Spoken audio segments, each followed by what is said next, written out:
And we are Christ in our family.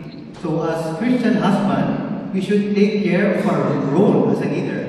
Okay? So we should take the lead in governance, worship.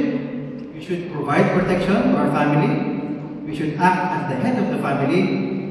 And as the head of the family, hindi ibig sabihin puro trabaho lang tayo, hindi tayo just a provider of financial support to our family.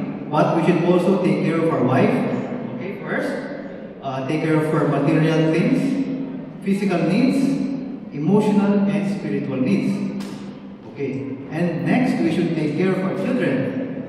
Teach them about the Lord. Okay, discipline them in a Christian way. And if we have sons, we should be able to train our sons in manly Christian character. Okay? And then lastly, since meron tayong responsibilities, again, we are responsible for our actions against in front of God.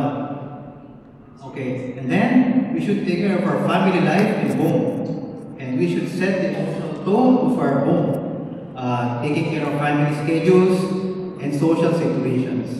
And finally, we should seek the support of our Lord, our household head, and also our brothers in CFC. So, ready na po ba ang ating video?